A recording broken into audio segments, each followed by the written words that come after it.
Okay, hi, this is Mr. Cho, and we are back with the third part of our video on Chapter 8 Air Pollution.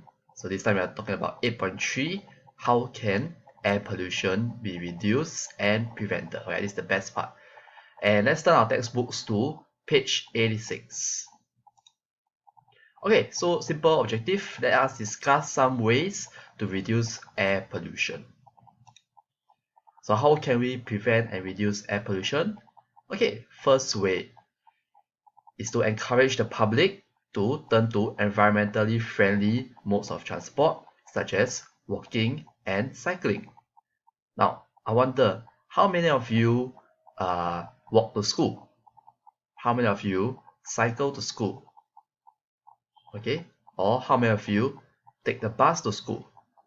Okay, so all of these modes, these are more efficient ways of coming to school because you are saving on the cost of the fuel that it takes to come to school. Okay, so first way is to use environmentally friendly modes of transport such as walking, cycling, or even public transport. Okay, and carpooling. This means that if you have a car, you tumpang all your friends, right? You got 4 seats, right? So you share with everybody. So total you can fit 5 people in the car, right? So that's called carpooling. Sharing taxis. So if you have like Grab share, right? You can share with your friends or you can share with strangers. Yeah, I know this is it's a new thing. Yeah, in the past we didn't used to share with strangers, right? But nowadays with technology, all these Grab share, Grab hitch, all this, so we can even do such things. Okay, traveling by public transportation such as the MRT, such as the buses, right? This will help to reduce the number of vehicles on the road and thus reduce the amount of exhaust released into the air. Okay, so in this picture, this says that this is the amount of space required to transport the same number of passengers by car, bus, or bicycle. So as we can see, if we want to transport this group of people by car, it needs this much space, right? It needs this many cars to transport all of them. The same group of people can be transported by bus.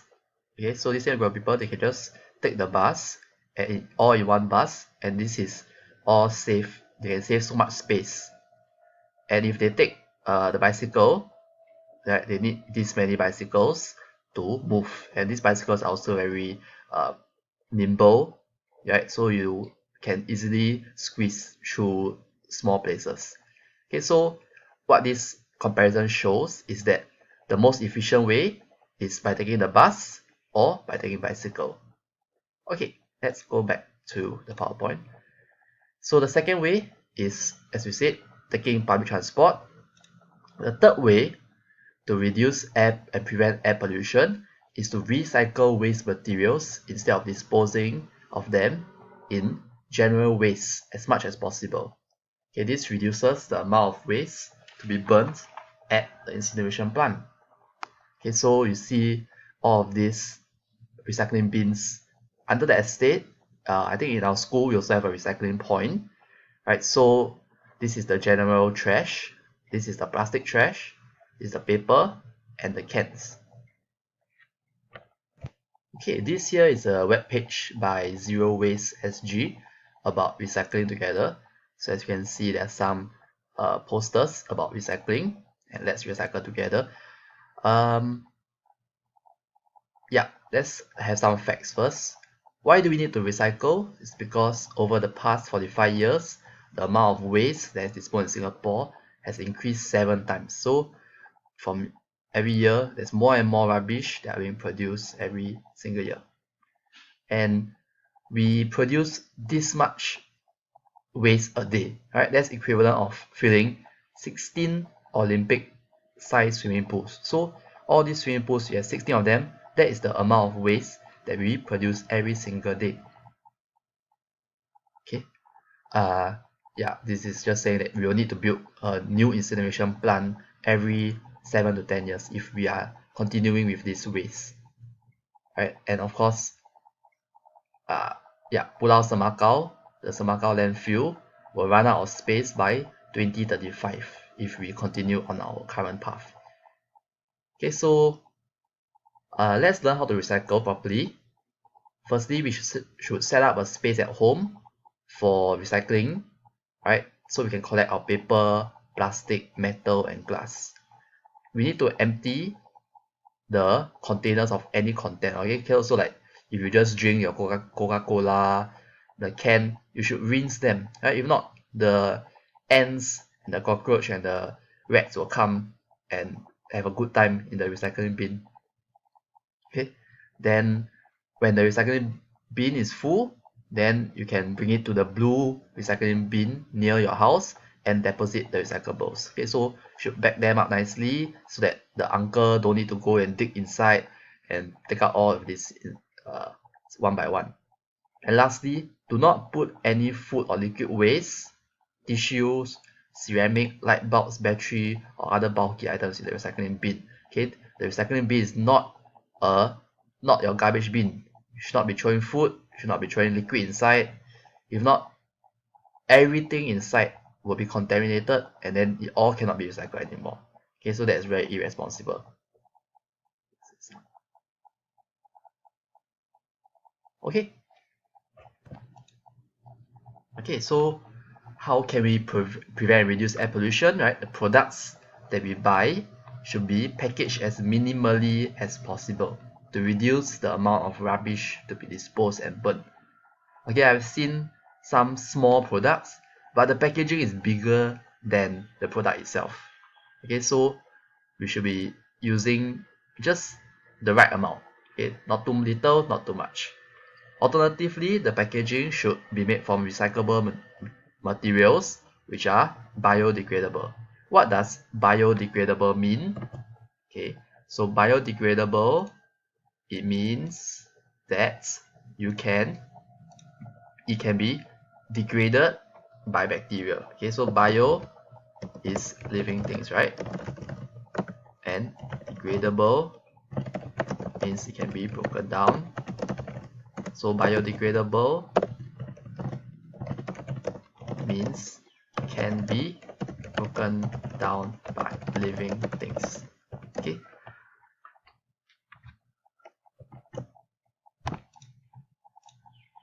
Okay. We should also the vehicles should also be fitted with what you call as a catalytic converter to convert harmful gas into less harmful one. I think this is very normal in Singapore. Okay, in Singapore we have very high safe standards, right? Safety standards. So the cars will always be fitted with these converters so that the harmful gases produced by the car will be produced into less harmful ones. Okay, but that is not to say that they are not harmful at all. They are still harmful, just that they are less harmful. Okay, but we can still reduce the amount of gas that is being produced by the car. We can also use vehicles that are powered by CNG, so this is called compressed natural gas, or hydrogen fuel, which produce only carbon dioxide and water. So I'm sure you have seen near Juying, we have some of these kind of cars. Let me show you a picture. Okay, so this here is called Blue SG. Basically, these are electric cars and they can be charged, right, by the charger, just like your handphone. And this is, right, more energy efficient. Okay, this one of the pictures here. Blue SG. I think you can find some near our school. Okay, and lastly, we can have factories that emit harmful gases as byproducts should be fitted with filters to remove pollutants before releasing the gases. Okay, so how this works, something like that. Let me try and draw it out. Let's say that you have a factory.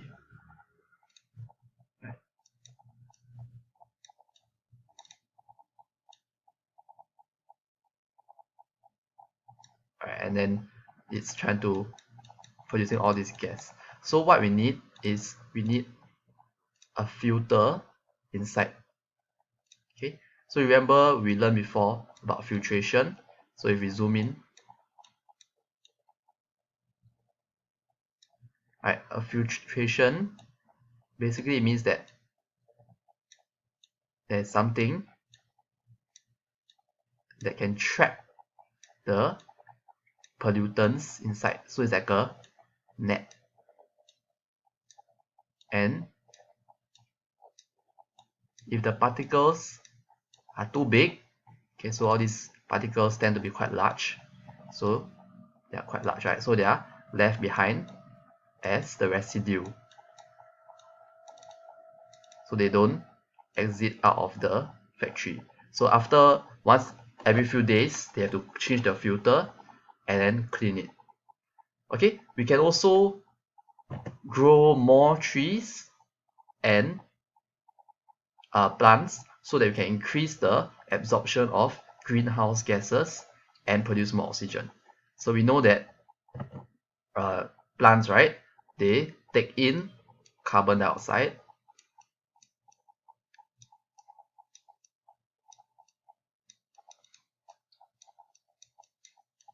so what do they use this carbon dioxide for? They use it for, that's right, they use it for photosynthesis. And basically what they can do is they convert carbon dioxide into food for themselves and oxygen for us. Alright, so with that, we are actually come to the end of this chapter. Okay, there's a summary here. Let's just go through a summary. Now, air is important, okay, because clean air is needed for healthy living, and this includes breathing. Humans, animals need to breathe, and plants need to do photosynthesis. Air pollution can involve air pollutants such as carbon monoxide, sulfur dioxide, dust and soot, and oxides of nitrogen. So my acronym was CSOD, sea salt, carbon monoxide, sulfur dioxide, oxide of nitrogen, dust and soot. The harmful effects are such as breathing difficulties, respiratory illnesses, skin and eye irritation, haze that cause poor visibility. And air pollution can be controlled by, firstly, reduction, and prevention. So how do we do reduction? We can limit the number of vehicles on the road.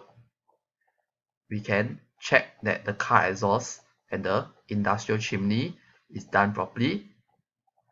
Right? We have to check that the vehicles meet the safety standard.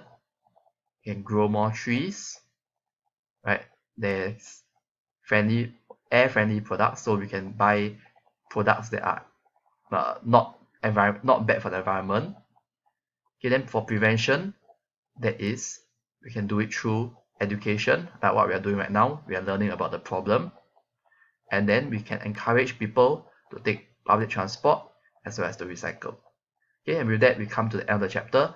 You can watch the videos again until you are confident in this chapter, and we'll have a quiz on this chapter pretty soon. Okay, thanks. Remember to like and subscribe. Mr. Cho signing out. Bye.